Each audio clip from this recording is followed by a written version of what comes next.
The glass atrium of the Thorn Plaza didn't just go quiet, it went sterile. It was the kind of silence that precedes a controlled demolition. I was standing directly beneath the company logo, a sleek, silver predatory bird, when Marcus Thorn folded his notes. He didn't look at me. He looked past me, as if I had already become part of the architecture. There was no preamble, no private office warning, just a clean surgical strike delivered in front of every department head and analyst I had mentored for 2 decades, on the massive LED screen behind him. The quarterly summary glared in high definition.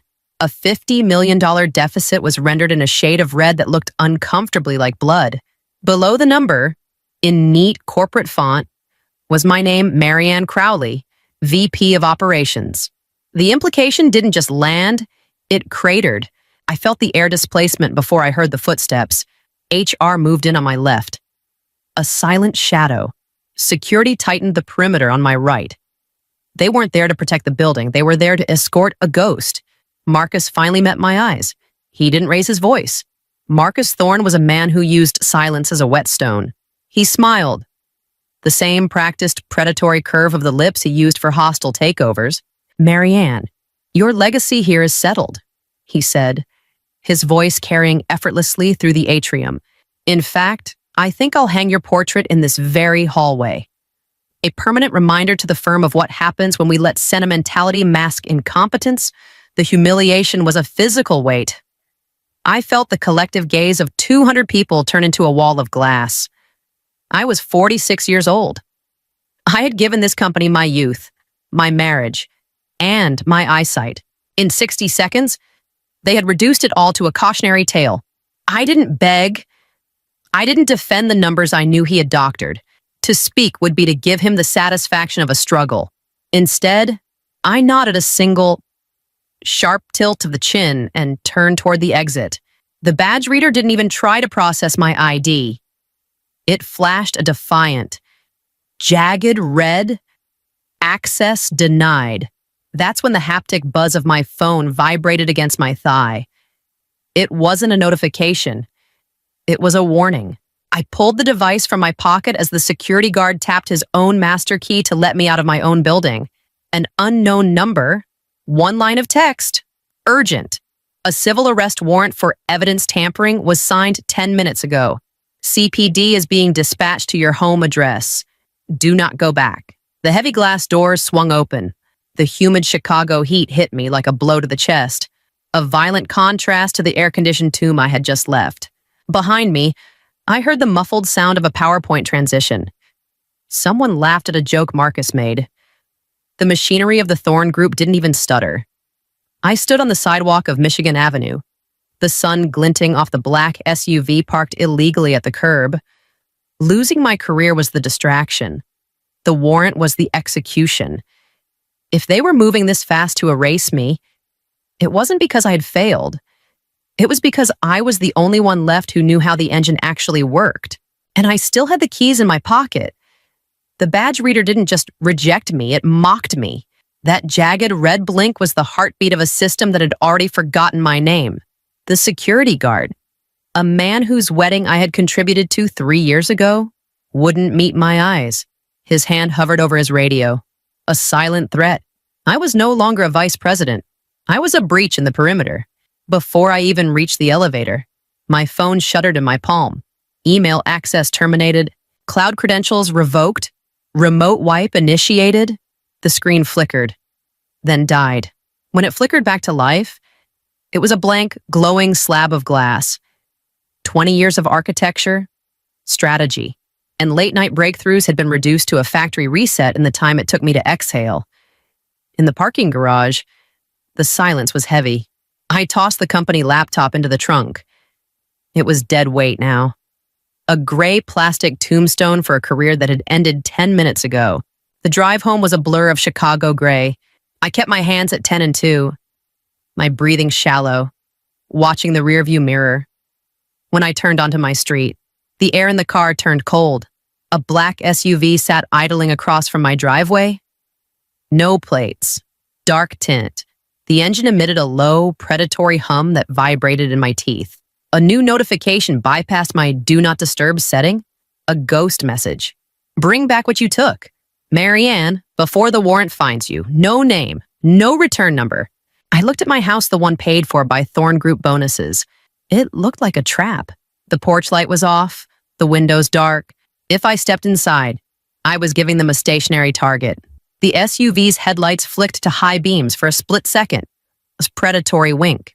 They weren't there to arrest me yet. They were waiting for me to lead them to the one thing they feared I still had. I didn't turn into the driveway. I shifted into drive and felt the weight of the city pressing in. They hadn't just erased my job, they were trying to erase my exit. I didn't use the front door.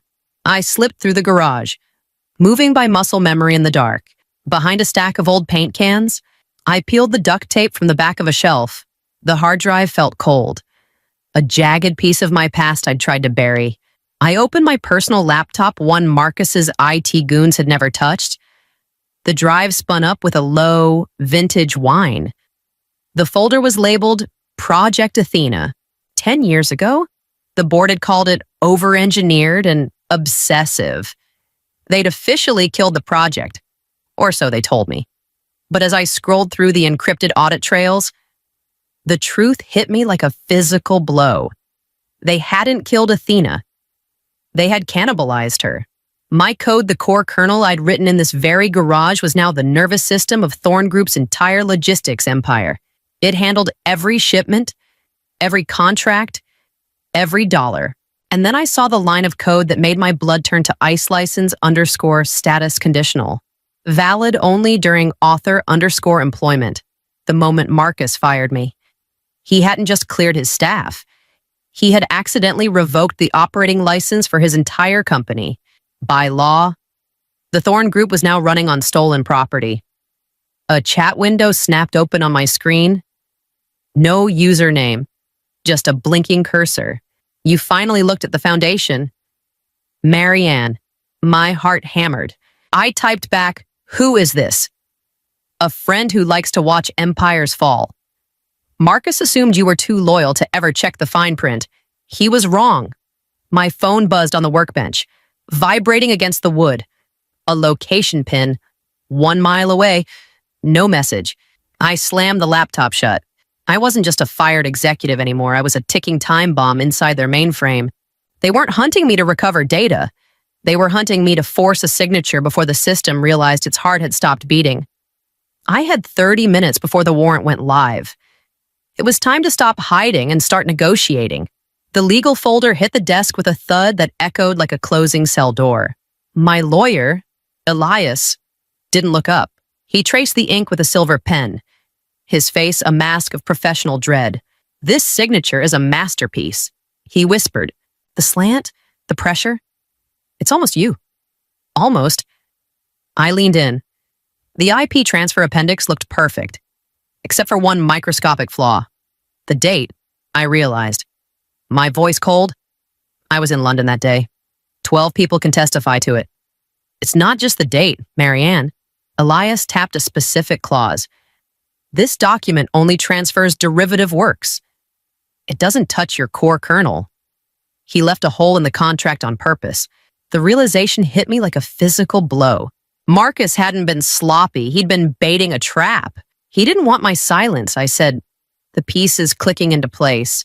He wanted me to find this. He wanted me to come to him, terrified, and offer to fix the contract in exchange for making the embezzlement charges disappear. "He's offering you a trade," Elias warned. "Your soul for your freedom. If you sign a clean version now, you're complicit in his fraud. If you don't, he triggers the arrest warrant." My phone buzzed a jagged vibration against the mahogany desk. "The clock is ticking. Marianne, stop digging before you find something you can't survive." I stared at my forged name. Marcus thought he knew my breaking point.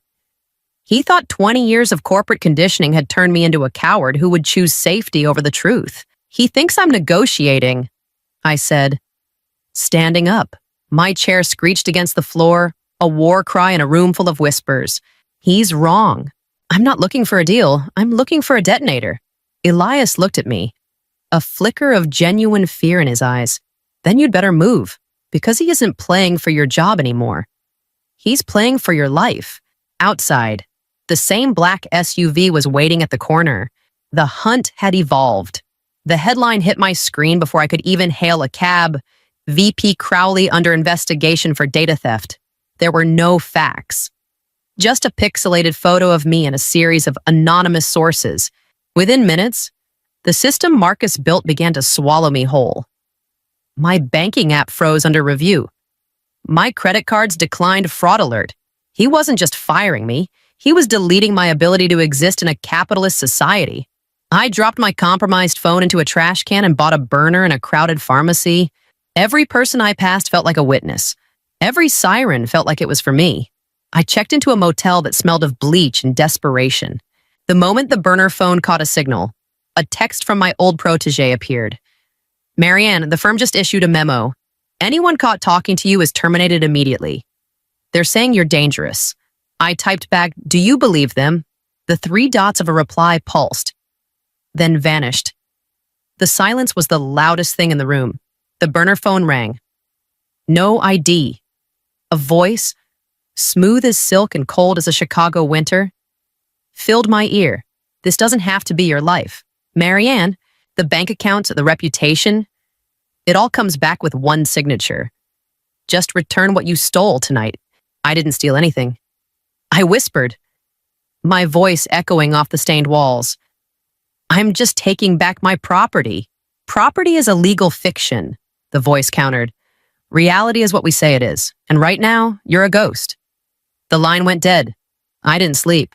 I watched the door handle, realizing that Marcus wasn't just hunting me, he was waiting for me to break from the isolation. But he forgot one thing. Ghosts are the only ones who can walk through walls. I packed my bag. If they wanted a ghost, I'd give them a haunting. The headquarters of Thorne's biggest rival felt like a fortress. I was escorted to the top floor by a woman who treated me like a biohazard. Behind the final glass door sat Elena Thorne Marcus's ex-wife and his only true intellectual equal. She didn't rise. She just watched me with eyes that had seen through Marcus long before I had. The martyr returns, she said, her voice a low, elegant rasp. I assumed you'd be in a cell by now. I'm not here for sanctuary. Elena, and I'm not here to sell my code. She tilted her head. Then you're wasting my time. I'm here to give you the kill shot, I said, leaning over her desk. I know he used the Athena kernel to launder the 50 million. I have the digital fingerprints. You want a hostile takeover? I'm the only one who can unlock the vault. The room went tomb quiet. Elena's facade didn't crack, but her pupils dilated. He thought divorce meant I'd stop auditing him, she whispered. Sliding a tablet toward me, it showed the same red columns from the Chapter 1 execution. But why help me? What's your price? I don't want money. I want my life back, I replied, and I want to watch his face when he realizes the woman he erased is the one who turned out the lights. She studied me for a long, agonizing second. Then she reached out and shook my hand. Her grip was like iron. A word of advice. Marianne, don't miss. My burner phone shuddered. I looked down. A photo of my own front door. Wide open. Someone was inside my house. The alliance was signed, but the war had just followed me home. I stood in the motel shadows, my fingers hovering over the keys like a conductor before a symphony of ruin. When the burner phone rang, I didn't wait for him to speak. The Athena kernel is heartbeat sensitive. Marcus, I said, my voice unnervingly calm, and I just gave it an arrhythmia. Turn it off, Marcus hissed. He sounded frantic, the polished CEO mask finally melting. This isn't leverage. Marianne, it's arson. On my screen, the map of North America began to pulse. I hadn't crashed the system. I'd simply introduced a 3-second lag into every transaction. In high-frequency logistics, 3 seconds is an eternity. It was a digital chokehold. Sabotage is messy. I replied, this is just repossession. You think you're winning? Marcus's voice dropped to a sinister crawl. Check your messages. I have 2 men outside your mother's house in Evanston. They aren't there to deliver flowers. My heart skipped. A cold spike of adrenaline hitting my gut. My finger trembled over the execute command. This was the moment he expected me to break. He thought family was my weakness. He forgot it was also my reason. Then you should tell them to run, I whispered. Because if I hit enter again, the Thorn Group's tax shelters in the Caymans will auto-report to the IRS. You'll be bankrupt before your men even reach her front door. Silence. I could hear his ragged breathing. The sound of a man realizing he was holding a knife while I was holding a detonator. Pull them back. Marcus. Or we both burn. 10 seconds passed. 20. Then, a grainy video clip arrived on my phone, a black sedan peeling away from my mother's curb. This isn't over. He spat, and the line went dead. I didn't celebrate. I hit the key. The lag deepened. I wasn't just squeezing his throat anymore.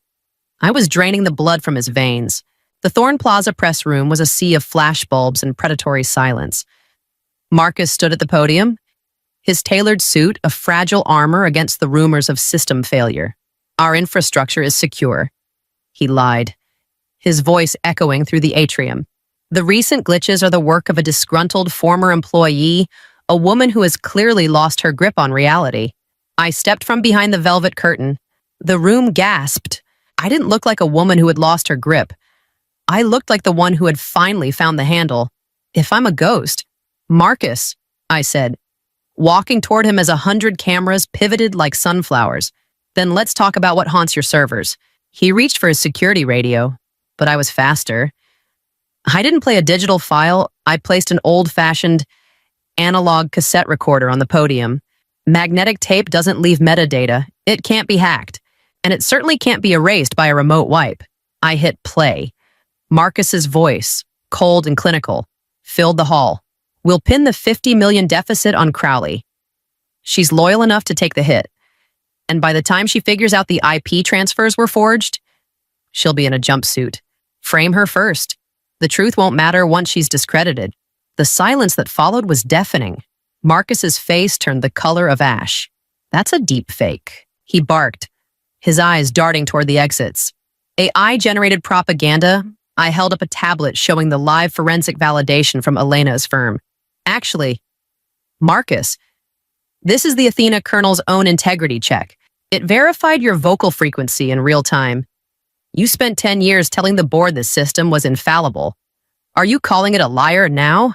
The room erupted. Reporters surged forward like a breaking wave. Marcus stepped back, hitting the screen behind him, the one still displaying the red columns of my failure.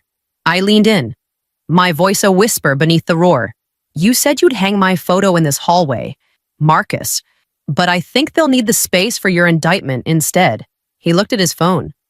The board had just issued a vote of no confidence. The empire hadn't just fallen, it had collapsed on top of him. The heavy oak doors of the boardroom finally swung open, exhaling a cold, metallic draft. The directors hurried out like rats from a sinking ship, avoiding my gaze as if my presence were contagious. Then came Marcus. He was stripped of his title, his access, and his arrogance. His expensive suit suddenly looked 2 sizes too big. He didn't walk. He drifted, escorted by 2 officers who treated him with the bored efficiency of a sanitation crew. We met at the exact center of the hallway, the spot where he had promised to hang my photo as a monument to failure. The officers stopped to verify a detail on the warrant. Marcus looked at the blank wall, then at me. His eyes were bloodshot, the pupils narrow with a desperate, lingering venom. You think this is justice? He whispered, his voice cracking like dry parchment. You've burned the house down just to kill a spider. Marianne, there's nothing left for you here. I didn't burn it. Marcus, I replied, stepping into his personal space, close enough to see the sweat on his brow. I just stopped holding up the ceiling for you. One of the officers clicked a pair of steel cuffs around his wrists. The sound was soft, almost musical, the final punctuation mark on a 20-year sentence. As they led him away, a technician stepped forward with a drill. He wasn't hanging a portrait. He was mounting a seized by federal authorities placard directly onto the wood. The hallway hadn't become my graveyard. It had become his crime scene. My phone vibrated. A message from the chairman. The board is prepared to offer you the interim CEO position Name your terms. Please turn the system back on. I looked at the message, then at the retreating back of the man who had tried to erase me. The building felt lighter, but it also felt hollow. I didn't head for the boardroom. I headed for the elevator. The boardroom was a vacuum. No phones, no assistants. Just the remaining directors looking at me like I was a life raft in a hurricane. Name your price. Marianne, the chairman said, sliding a contract across the polished mahogany. CEO, full autonomy, a compensation package that makes Marcus look like an intern. Just turn the system back on. Save the firm. I didn't even touch the folder. I looked at the faces around the table, the same faces that had watched me get executed in the atrium without blinking. You're mistaken, I said, my voice steady enough to cut glass. I didn't come here to negotiate my return. I came to deliver the death certificate. The room went cold. What does that mean? The Athena kernel wasn't just a piece of software, it was my intellectual property. And an hour ago, I signed an exclusive, irrevocable license to your biggest competitor. Elena Thorne's firm now owns the engine that runs this building. The chairman's face went gray. That's corporate suicide. No, I replied.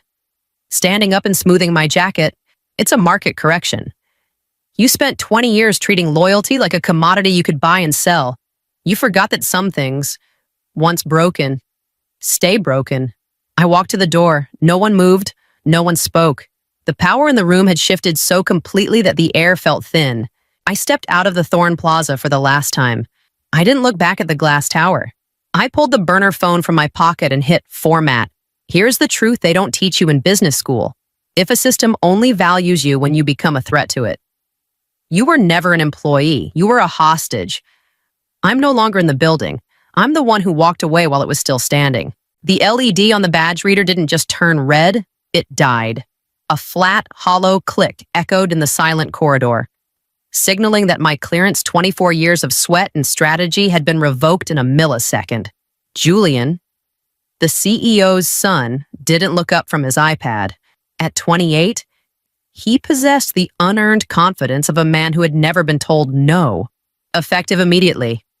Rowan, he said, his voice as sterile as a hospital ward. The board is prioritizing agility. Security will assist you with your exit. The conference room remained a tomb. I had mentored 3 of the executives at that table. I'd saved 2 of their marriages and all of their bonuses. Now, they stared at their legal pads as if the wood grain held the secrets of the universe. The escort was efficient. 2 guards, faces like stone. When we reached my office, the air left my lungs. My desk was a white desert. The framed photo of my husband at the Allegheny Overlook gone. The heirloom pen from my father gone. Even the coffee ring I'd left on the mahogany that morning had been buffed away. I reached for my corporate iPhone. The screen flickered. Then factory reset itself before my eyes. Hello. It whispered in 12 different languages. I was no longer Rowan Mercer. Senior VP. I was a ghost in a $2,000 suit. I tried to dial my husband's number, my thumb trembling. Service unavailable. They hadn't just cut my access. They had terminated the entire data plan. I was standing in the heart of Pittsburgh, surrounded by millions. Yet I had been digitally lobotomized as the elevator doors slid shut, stripping me of the 42nd floor. A final notification hissed on my personal watch, the only thing they couldn't wipe. An automated press release from the firm Rowan Mercer has stepped down due to unforeseen internal discrepancies. The word discrepancies felt like a bullet. They weren't just firing me. They were rewriting my history into a crime. I stepped onto the sidewalk, the cold industrial wind of the city biting at my face. They thought they had deleted me, but they forgot one thing: I built the architecture they were standing on. And I knew exactly where the trapdoors were. The locksmith didn't even look up. To him, I wasn't a homeowner. I was an eviction notice in a silk blouse. The whine of his drill bit deep into the mahogany door of my apartment, the corporate executive suite I'd called home for 6 years. I watched the brass deadbolt fall into his palm like a spent shell casing. "Unit's been reclaimed, ma'am," he muttered. He didn't sound sorry. He sounded like a man following a script. Reclaimed? The word tasted like ash. My contract guarantees 30 days notice for relocation. He didn't argue. He just handed me a digital clipboard. Orders came through an hour ago. Emergency asset recovery. I looked at the signature on the screen. It wasn't Julian's messy, entitled scrawl. It was a series of narrow, elegant loops I knew better than my own. Sarah, my protege, the woman I'd plucked from a stagnant pool of junior analysts and polished into a diamond. I had taught her how to negotiate, how to dress for a board meeting, and most importantly, how to spot a weakness before it became a liability. She had spotted mine. I trusted her. I reached for my phone. But the screen was still a taunting, hello. The company hadn't just taken my job. They had taken my shelter. Every benefit, every tether I had to this city was being severed with surgical precision. A black sedan idled at the curb, its tinted windows reflecting the cold glow of the streetlights. It didn't move. It just watched. A chill that had nothing to do with the Pittsburgh wind crawled up my spine. This wasn't a firing. It was an extraction. I gripped the strap of my laptop bag, the only thing I had left that wasn't company property. Inside was the encrypted drive I'd kept for years. A just-in-case I never thought I'd need. The locksmith slammed the door shut, the new lock clicking with a finality that echoed down the empty hall. I was standing on the sidewalk of a city I'd helped build, and I was invisible. How long had she been sharpening the knife while I was teaching her how to hold it? I didn't wait for the sedan to move. I turned and walked into the shadows of an alleyway, my heels clicking a rhythm of war against the pavement. Sarah knew my moves, but she only knew the moves I'd taught her. She hadn't learned what I do when I'm backed into a corner. The memo reached me before I could find a place to breathe. It arrived via a burner email, a forwarded chain stripped of headers but dripping with malice, unauthorized transfers, shell company kickbacks, systematic embezzlement. My name sat at the top, bolded and cold, like a target painted on a chest. My personal phone vibrated. An unknown DC area code. I'm not looking for a quote. Rowan, said Marcus, a journalist I'd fed stories to for a decade. He sounded like he was at a funeral. They have the receipts. And they have the video. The file arrived a second later. I opened it with trembling fingers. It was a high-resolution still from a security feed in Zurich, a city I hadn't visited in 3 years. There I was, sliding a thick envelope to a known money launderer. The angle was perfect. The lighting hit the bridge of my nose just right. Even the Cartier on my wrist was correct. It was a masterpiece of digital assassination. That's a deep fake, I whispered. Our forensic guy says the metadata is clean. Marcus replied, Rowan, it's a trail. Tax returns, wire transfers, your signature is on everything. The DA is already looking. I stared at the image. The woman in the photo held her shoulders with a rigid, military posture. I haven't stood like that since my back surgery 2 years ago. They had used old footage to build a ghost. I can't print a maybe against a mountain of digital evidence. Marcus said, the line went dead. A final notification flashed from an internal server, payload delivered. Phase 2 initiated. This wasn't about a severance package, it was a digital coffin. Julian and Sarah weren't just firing me, they were burying me. I pulled the battery from my phone, my pulse steadying into a cold, rhythmic drumbeat. They wanted to play with shadows. Fine. I'd show them what happens when the light goes out completely. I didn't call a lawyer. A lawyer follows rules, and the rules were being rewritten to bury me. Instead, I drove to a warehouse in the Strip District, the Deep Archive. It was a graveyard for everything the cloud deemed obsolete. The security guard, whose tenure predated the CEO's, didn't check his tablet. He just nodded. Digital's down, Mrs. Mercer. He grunted, sliding a paper logbook toward me. Old school today. I signed a fake name. My first act of defiance was becoming a ghost in a system that still used ink. The clerk brought out the foundation box's original governance papers from 20 years ago. In the age of instant deletion, nobody bothered to digitize the dust. I dug through the files, my fingers turning gray with soot. You're not on the access list anymore. Rowan, the voice came from the shadows. Arthur. The company's lead counsel for 30 years. Retired, yet always lingering. Call security then. Arthur. I said, tell them I'm looking at the things we swore we'd never scan. He didn't move. He just watched. I found it in box 74. An addendum dated 3 months ago, a leadership contingency clause stripping my voting rights during any ethical investigation. It was the cage they dropped on me in Chapter 1. I traced the signature, expecting Sarah or Julian. My heart froze. The signature was bold, arrogant, and unmistakably his, the CEO. The man who had called me the conscience of the company while quietly forging the knife for my throat. Julian was just the distraction. His father was the architect. He's moving the money, isn't he? I asked the darkness. The discrepancies are his. Arthur didn't answer. He turned and walked away, but left a small yellowed key on the shelf. Copies. Ma'am? The clerk asked. No, I said, tucking the wet ink original into my coat. I want the originals. They can't delete paper. I walked into the biting wind, the weight of the past feeling like armor. They forgot I owned the history they were trying to overwrite. I tried to fight back once. It was a mistake I'll never make again. In a dingy diner, I drafted a surgical LinkedIn post, a timeline of the forged transfers, and a flat denial of embezzlement. I hit publish. The text flickered for 3 seconds before vanishing. In its place, post removed for violating terms of service regarding confidential information. I tried a burner account. My screen froze instantly. IP address flagged for suspicious activity. Access denied. My phone vibrated. No caller ID. You're making it worse, Rowan. Sarah's voice was flat, devoid of the warmth I'd mentored for years. The board is watching your digital footprint in real time. Every character you type is being added to the instability report. Is the truth called instability now? Sarah.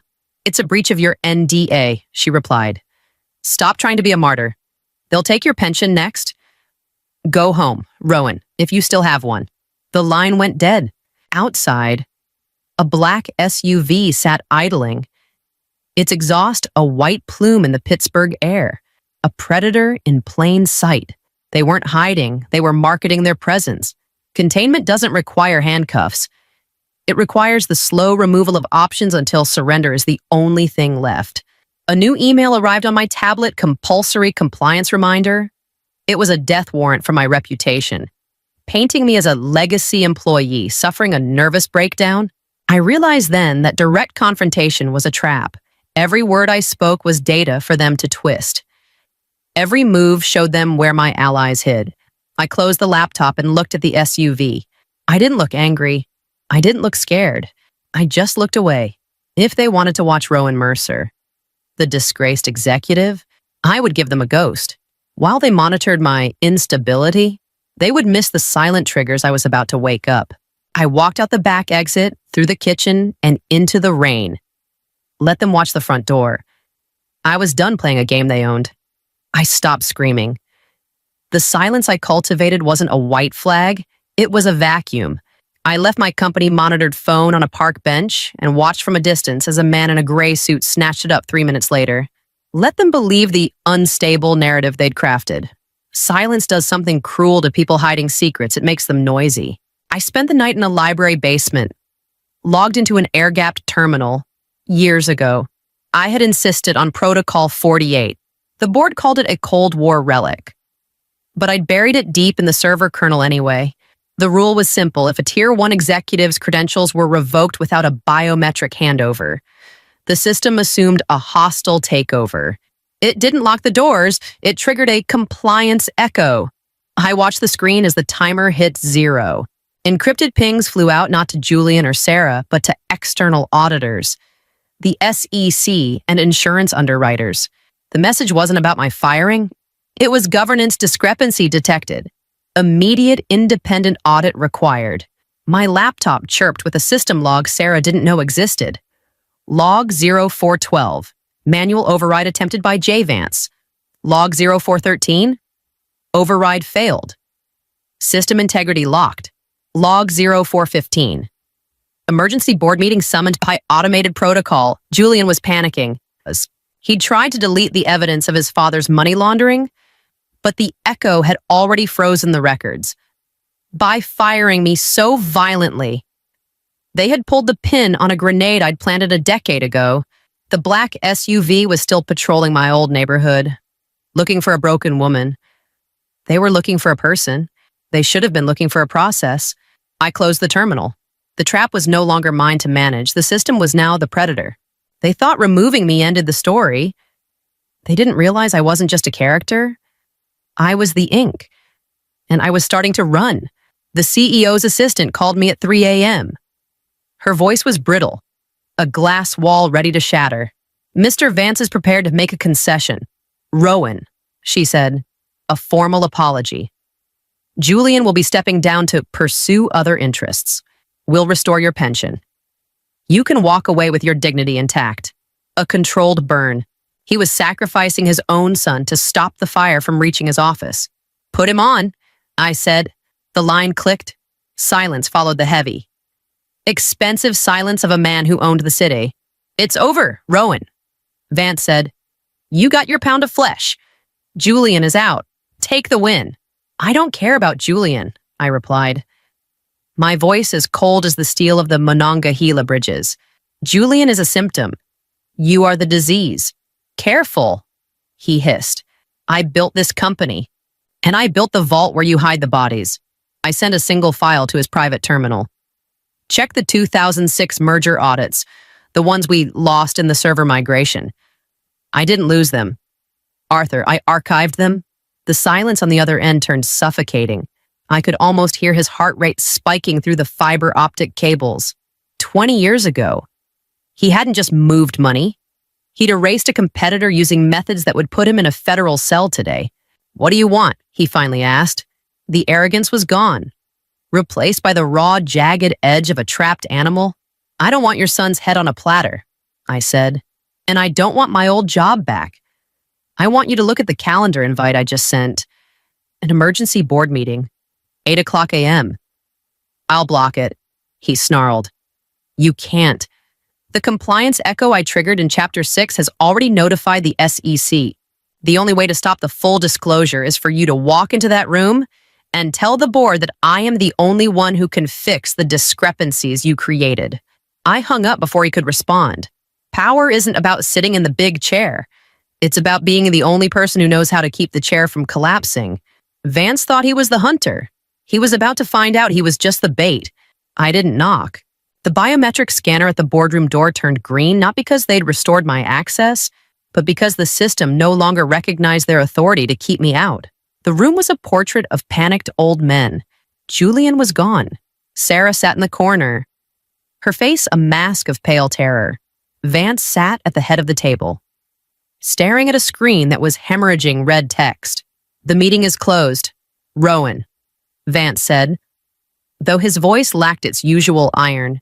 "The meeting hasn't even begun," I replied, taking the seat at the opposite end. I didn't bring a laptop. I didn't bring a lawyer. I brought a single printed page. "We've seen your echo audit," a senior director snapped.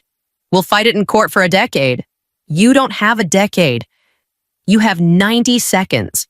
I slid the paper across the mahogany. "That is the equity safeguard I wrote into the 2018 partner agreement. It's a poison pill triggered by a total governance failure." The room went silent as they read. Vance's eyes widened. You diverted the voting shares," he whispered.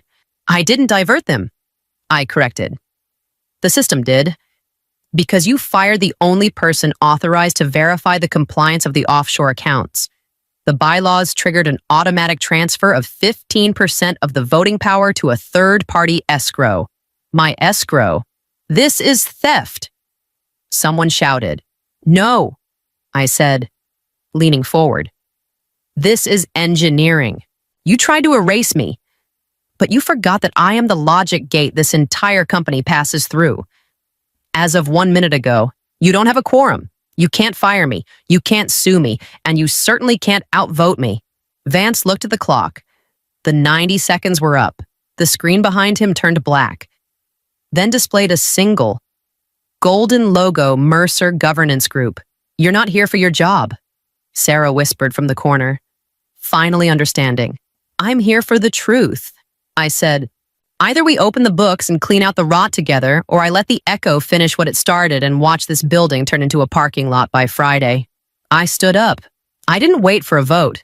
In a room full of masters of the universe, I was the only one who still knew how to keep the lights on. The boardroom emptied like a sinking ship, leaving only me and the man who had tried to drown me. Vance didn't look like a CEO anymore. He looked like a relic. He slid a leather-bound folder across the table. Stay. Rowan, I'll fire the rest of the board. You take the president's chair. We'll announce it at the bell. I didn't even touch the folder. You still don't get it.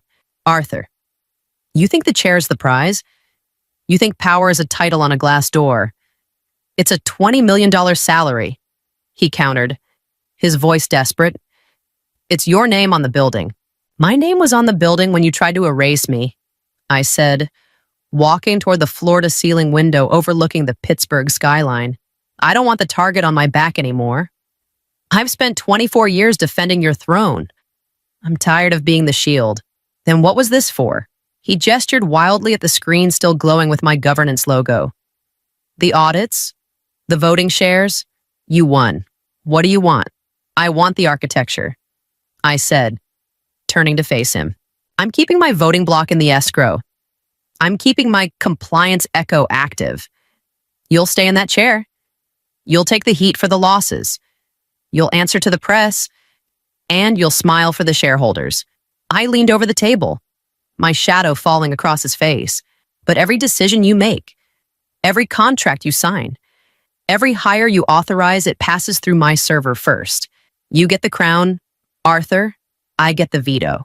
He stared at me, the realization hitting him like a physical blow.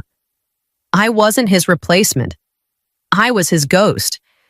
I was the invisible hand that would move his pen for the rest of his career. You're making me a puppet, he whispered. I'm making you a survivor, I corrected. Sign the settlement. Restore my reputation. Quietly?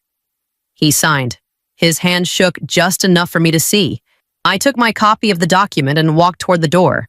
As I passed Sarah in the lobby, she stood up. Waiting for an order? I didn't give her one. I just kept walking. They thought power was the ability to be seen. I knew the truth. Real power is being the one who chooses what is allowed to stay visible. I walked out of the building not as an executive, but as a legend. My new office doesn't have a view of the skyline. And my name isn't etched in frosted glass. It's a quiet space in an old brick building where the only sound is the rhythmic clatter of the T-train crossing the bridge. A month ago, Sarah came to see me. She didn't bring a subpoena or a threat. She brought a peace offering, a vintage bottle of scotch, and a face lined with exhaustion. It's falling apart. Rowan, she whispered, her eyes avoiding mine. The echo stopped, but the logic is gone. Every time we try to update the infrastructure, the system rejects us. It's like the building is trying to vomit us out. I poured 2 glasses. I didn't tell her that I wasn't sabotaging them. I didn't have to. I had simply stopped being the glue. I built that company to survive a crisis. Sarah, I said, I didn't build it to survive a lack of integrity. You can't fix the code if you don't understand the soul of the machine. She left without asking me to return. She knew the answer. I opened my laptop. On the main monitor, I watched the live feed of the firm's stock. It was stable for now. On the second monitor, I watched the private governance logs. I saw Vance's login attempt at 9:00 p.m., followed by a permission denied flag.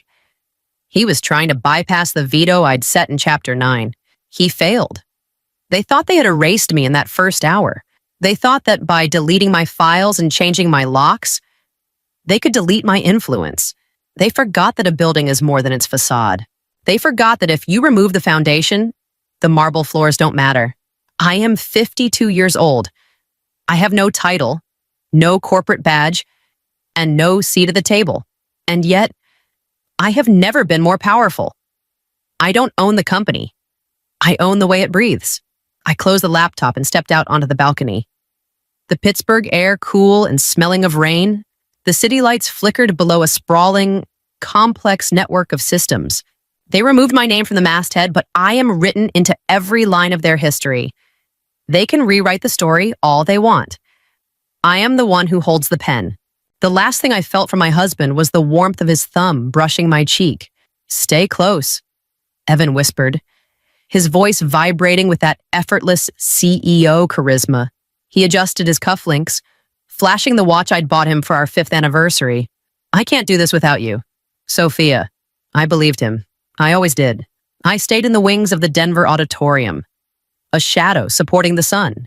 Outside the curtain, 500 employees and a row of predatory investors waited for the news that would solidify our IPO. This was our Mount Everest moment. Evan stepped into the light. The applause was a physical wall of sound. I watched his silhouette strong, reliable. The man I shared a bed with. He started with the usual rhetoric: integrity, innovation, responsibility. Then, the air in the room died. Growth requires pruning. Evan's voice turned cold, clinical. Transparency is the only way forward. We have discovered a $20 million leak in our operational budget. The giant screen behind him flickered. I froze. It wasn't a spreadsheet. It was a series of screenshots from my private laptop, internal memos, wire transfer approvals, my digital signature, bold and damning, flashed in high definition. The person responsible for this breach of trust, Evan said, pausing with the precision of a practiced executioner, is my wife and COO, Sophia Hale. The silence that followed was more violent than a scream. I didn't breathe. I watched my life turn into a crime scene in real time. My phone buzzed in my pocket once. Twice the haptic feedback of my credentials being revoked. Access denied. Identity erased. As security approached me not with handcuffs, but with the quiet, firm presence of men removing trash, I looked at Evan. He didn't look back. He was already talking about corrective measures. I realized then this wasn't a mistake. It was a ritual. He didn't need a partner. He needed a body to throw into the gears so the machine could keep turning. I walked out of the auditorium through a gauntlet of pity and disgust. As the heavy doors clicked shut behind me, the applause for his honesty began again. The man I loved had just murdered my reputation to save his stock price. And the worst part, he had used my own hands to sharpen the blade. The lobby of Hale Global didn't smell like betrayal. It smelled like expensive espresso and floor wax. I reached for my badge out of muscle memory. The reader didn't beep. It let out a flat, mechanical rasp. A red light blinked steady, cold, and final. I tried again, my heart hammering against my ribs. Access denied. My phone buzzed in my hand. One by one, the icons for my work apps vanished. My email, my calendar, my encrypted files gone. The screen flickered and died. Evan hadn't just fired me, he had performed a digital lobotomy. Sophia, I turned. Sarah, the receptionist who had sent me flowers on my birthday for 3 years, wouldn't look at me. She was staring at a spot 6 inches above my shoulder. HR is in the small conference room. Sophia, they asked that you don't go upstairs. The small conference room. The one with no windows. The one we used for firing people we didn't want the rest of the office to see. I turned to leave, my pride a jagged shard in my throat. When I saw her, Maya, a junior analyst I'd mentored, was standing by the glass doors, her personal belongings shoved into a pathetic cardboard box. She was trembling. When our eyes met, she didn't look away. She stepped toward me, her voice a frantic whisper.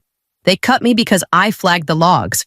Sophia, I tried to tell the CFO there were irregularities in the auto approvals. My pulse spiked. What logs? Maya, the vendor payments. She hissed, glancing nervously at the security guard. The rules were modified from your terminal. Last Thursday, at 9 p.m., a cold sweat broke across my neck. Last Thursday at 9 p.m., Evan and I were at Linger, celebrating our anniversary. I hadn't touched my laptop, but Evan had forgotten his phone in the car and borrowed my bag to go grab it. He had been gone for 20 minutes. They used you, Maya whispered, her eyes filling with tears, and they used me to cover the trail. The security guard cleared his throat. Moving toward us, Maya flinched, grabbed her box, and vanished into the Denver morning. I stood alone in the center of the lobby, the building I helped build, humming with a life that no longer recognized me. I wasn't just a wife or an executive anymore. I was a ghost in my own empire. The house was silent, but it wasn't the peaceful quiet of a home.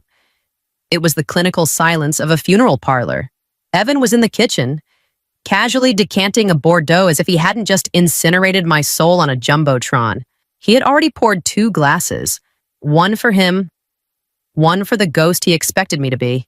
"Sit down, Sophia," he said. His voice was terrifyingly steady, the same tone he used to close Series B funding. He didn't offer an apology. He offered a folder. I didn't sit. I opened it standing up. On the left, a divorce decree, cold and surgical. On the right, a non-disclosure agreement so restrictive, it practically forbade me from whispering my own name in my sleep. $5 million, Evan said, swirling his wine. Plus the villa in Tuscany. It's already titled in your maiden name. You leave tomorrow, you disappear, and the board drops the internal investigation. And if I stay and fight, I asked, my voice trembling with a rage I was fighting to harness, then I can't protect you. He finally looked at me, his eyes wide with a faked, watery sincerity. The evidence is already with the auditors. If you stay, you aren't just fired, you're a felon. I'm giving you a life. Sophia, take the money and go. He stepped closer, reaching out to touch my hair. I flinched as if his fingers were red-hot needles. Don't be emotional, he whispered. A classic CEO tactic to dismiss a woman's intuition. Think of the future we talked about. This is just corporate restructuring. For us, I looked at the man I had loved for a decade and realized I was looking at a predator who had mistaken me for prey. He wasn't trying to save us. He was buying my silence because he knew I was the only person smart enough to find where he'd hidden the bodies. I didn't sign. I didn't scream. I simply closed the folder and pushed it back across the marble. You're right, Evan, I said, my voice finally finding its edge. This isn't personal. It's war. I walked out, leaving the wine untouched. Behind me, I heard the glass shatter against the floor. The truth didn't hide in the company's servers. It was buried in the one place Evan called my paranoia. I pulled the encrypted drive from its hiding spot, a hollowed-out book on a shelf he never touched. He used to laugh when he saw me backing up my logs. Sophia, we're a team. He'd say, kissing my temple. Trust the system we built. Now, as the drive hummed to life in my dimly lit home office, I realized the system was a gallows, and he'd been tying the noose for years.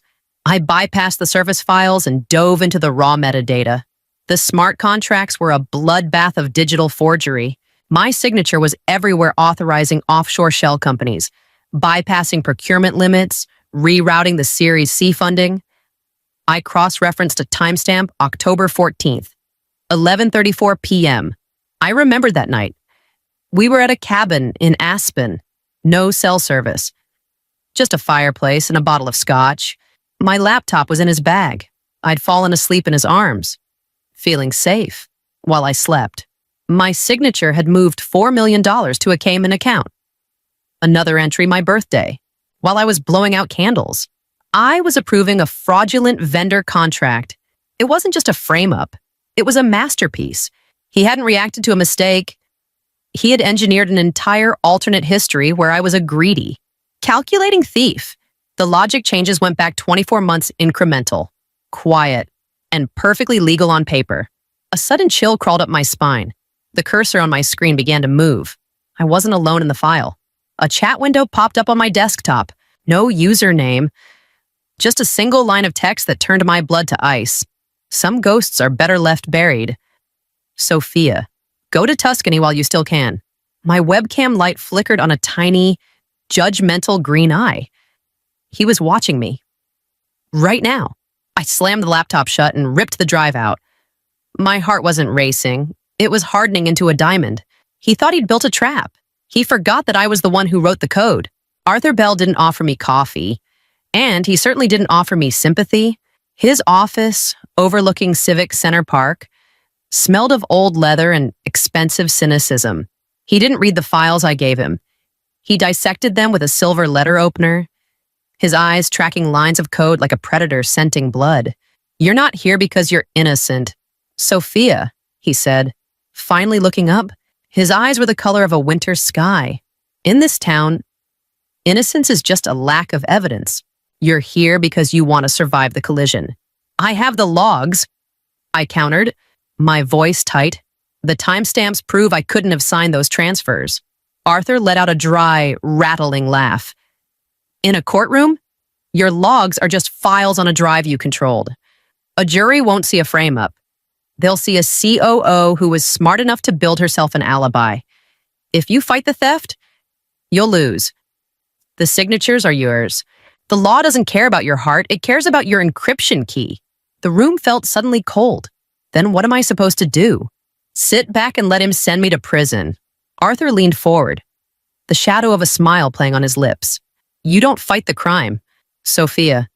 You hijack the motive. Evan doesn't care about $20 million. He cares about the $4 billion he'll get when Hale Global goes public next month." He tapped the folder.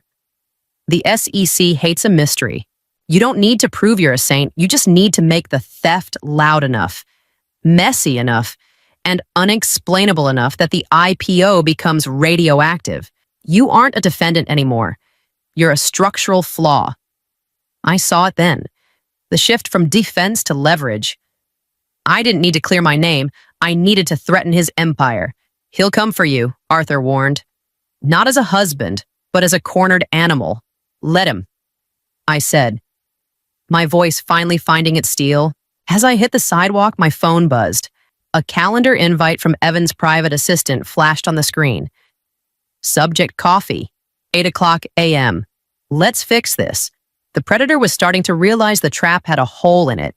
Evan sat in the corner booth of the quiet Denver cafe, looking every bit the grieving widower of a corporate tragedy. He had ordered my favorite, a flat white with an extra shot, and placed it on my side of the table. A peace offering from a man who had already declared war. "You look tired, Sophia," he said, his voice dripping with a rehearsed, honeyed concern. I sat down, letting my movements appear heavy. Defeated. "I'm done fighting. Evan, I just want to know how it ends." He leaned back, his posture relaxing as the CEO mask slipped slightly. He thought he had won. "It ends with you in Tuscany, Sophia, rich, beautiful, and silent. It's a good life. I'll sign," I whispered, keeping my eyes on the coffee. "But I need the truth first. Why me? Why not a shell company? Why not a CFO error?"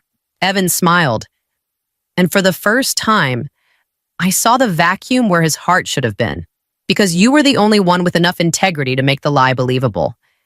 If I blamed a ghost, the SEC would keep digging.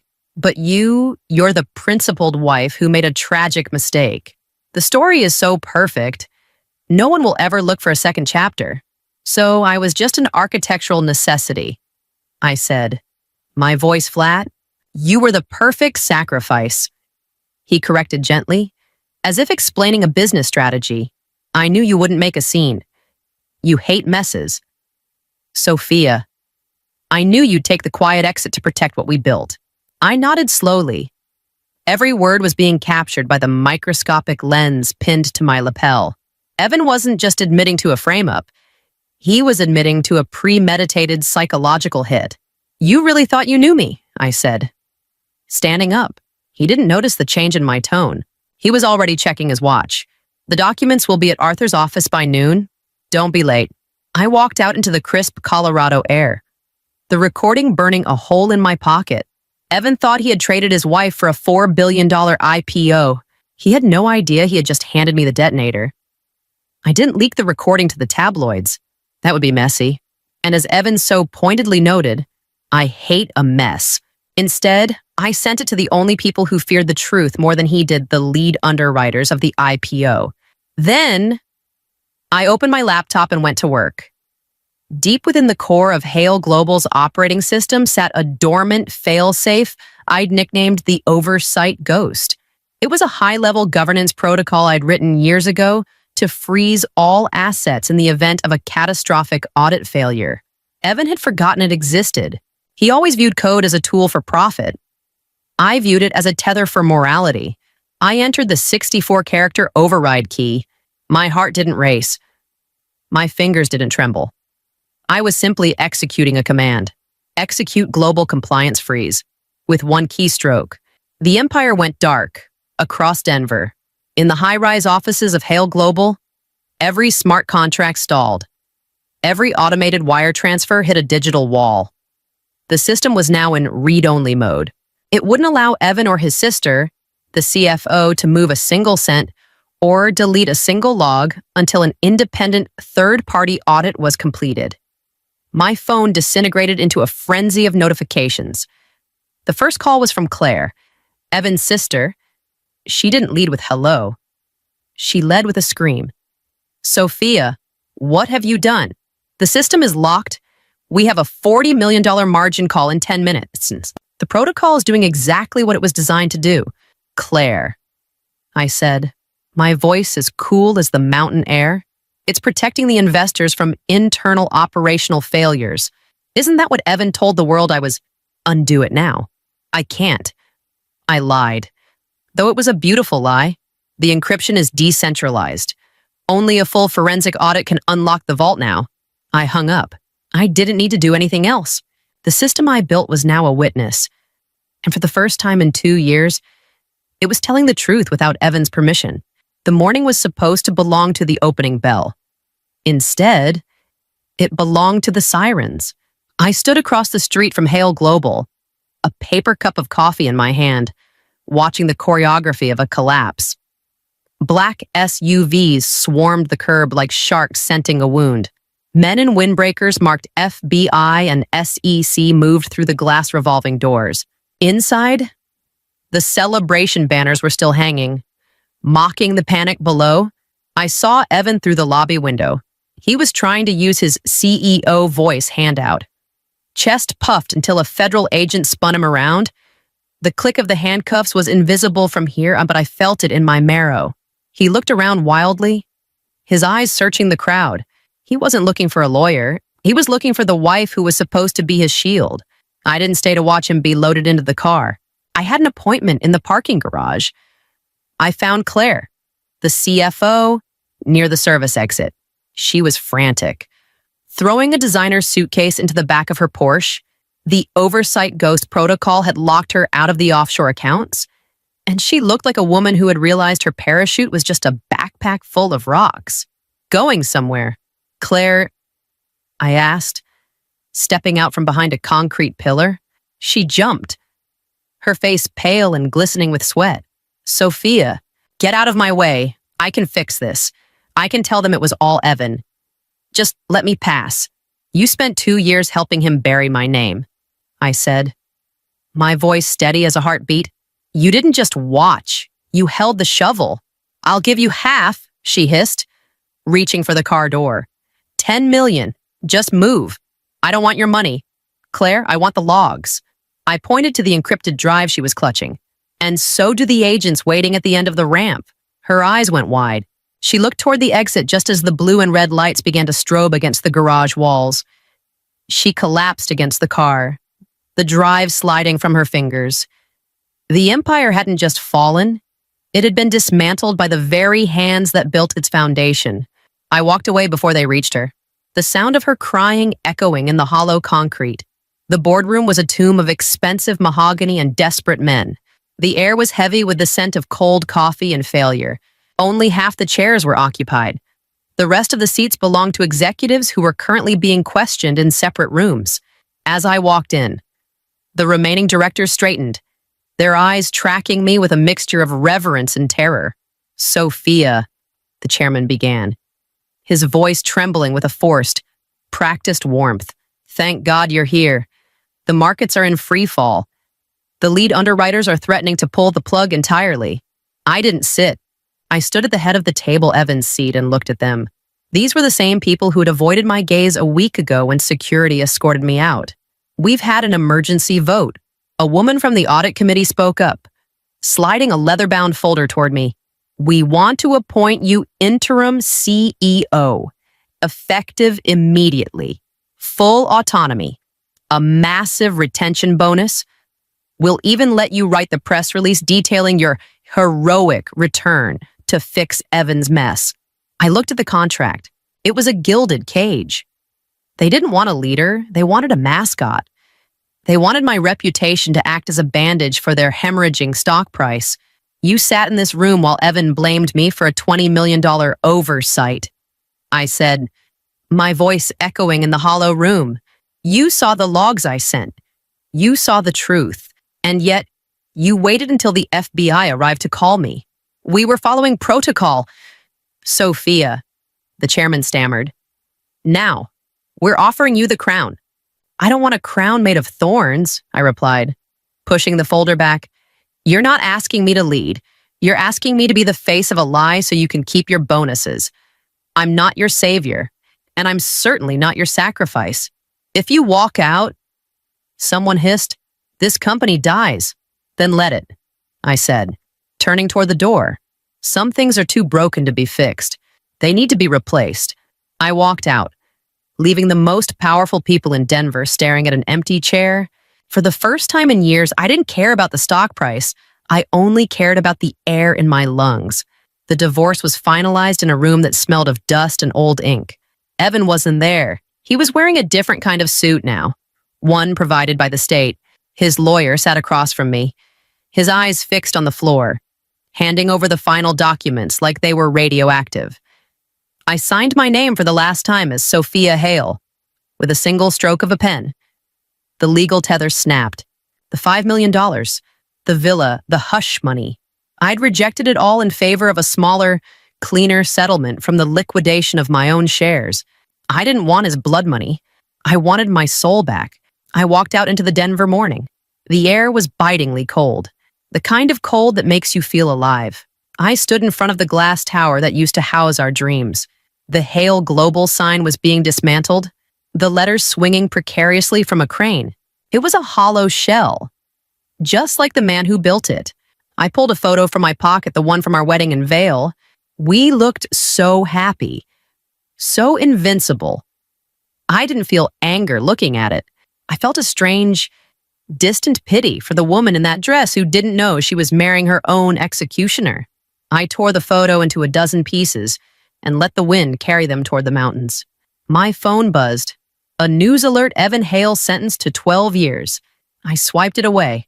His life was a closed book. Mine was a blank page. I learned that freedom isn't the absence of struggle. It's the refusal to be the sacrifice in someone else's story. If a system requires a victim to survive, it deserves to burn. And if a man asks you to disappear so he can shine, he's not a partner, he's a shadow. I am Sophia again. Just Sophia. I am difficult, dangerous, and principled. And for the first time in my life, I don't feel the need to apologize for any of it.